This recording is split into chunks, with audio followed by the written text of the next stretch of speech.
With due respect, ঘটনাটা আমার কুমিল্লার অনেক বিএনপি নেতা আছেন, বড় বড় ক্যারেক্টার আছেন, ভাই ব্রাদার আছেন, যাদের সাথে যোগাযোগ হয় বা কানেক্টিভিটি আছে।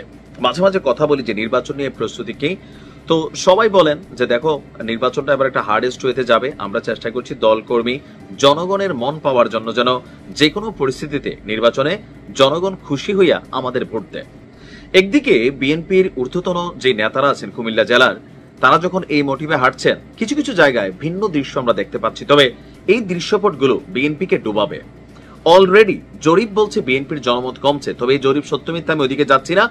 কিন্তু গেল কয়েক মাসে সারা বাংলাদেশের কিছু কিছু অঞ্চলে পদধারী অথবা পদ নাই, ভবিষ্যতে পদ পাবে কিনা তাও সন্দেহ আছে, এমন অনেক ক্ষুধার্ত নেতার চাঁদাবাজি, বিভিন্ন ধরনের অপকর্ম বিএনপির মান সম্মান ইজ্জত অনেকটা ধুলাই মিশাই দিছে। এদেরকে কন্ট্রোল করা আসলে একটু কষ্টকর হচ্ছে। কিন্তু একজন পদধারী নেতা তিনি যখন এমন বক্তব্য দেন যে আমার ভোট আমি দেব, যাকে খুশি তাকে দেব, এই সিস্টেম আর চলবে না বা এই স্লোগান চলবে না।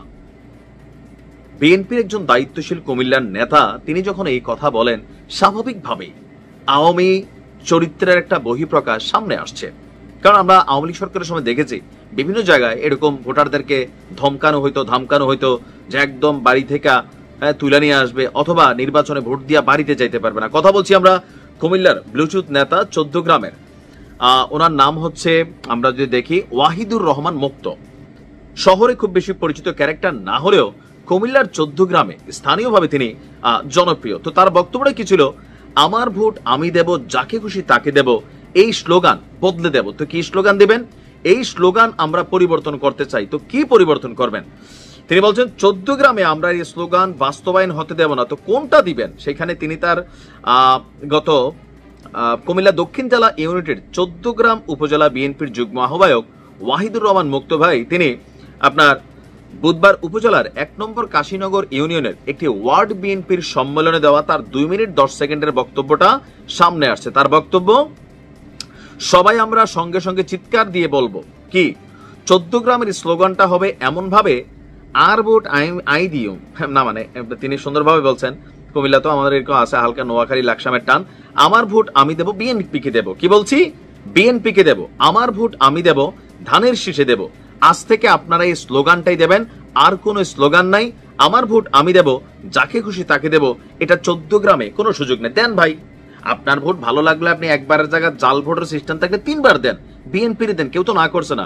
বিএনপির নেতাকর্মীরা বিএনপিকে ভোট দিবে, এটা তো না। কিন্তু আম জনতাকে আপনি যখন এরকম স্লোগান নিয়ে আসতেছেন, আপনার সেই প্রোগ্রামে উপস্থিত থাকা প্রত্যেকটা নেতাকর্মী, আমরা বিশ্বাস করি তারা বিএনপির সমমনা ছিল অথবা অনুসারী আছে, তাদের ভোট তারা বিএনপিকে দিবে, এটা নিয়ে কারোরই কোনো মাথা ব্যথা নাই। কিন্তু 14 গ্রামে একটা স্লোগান আপনি হতে দিবেন না যেটা রাষ্ট্রীয় একটা স্লোগানের মতোই, আমার ভোট আমি দেব, যাকে খুশি তাকে দেব।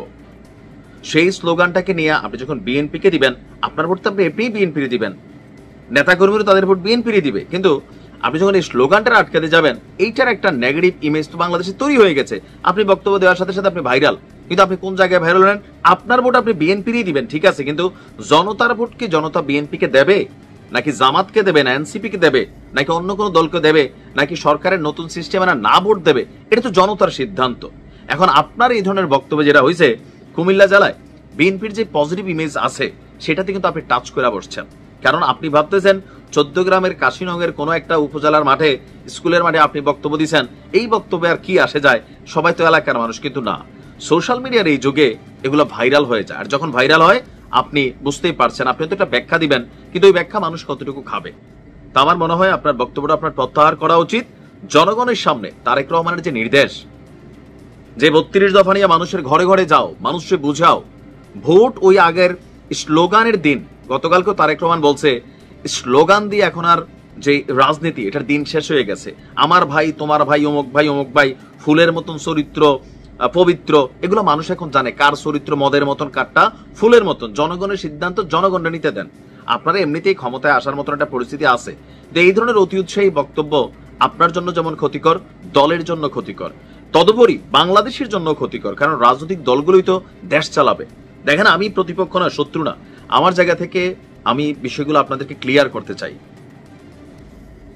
জনগণের কাছে ভালোবাসার মেসেজ ক্রিয়েট করেন, গুন্ডামি পান্ডামি এই থ্রেডমূলক বক্তব্যে লোকাল মানুষ আপনাকে পছন্দ করবে না।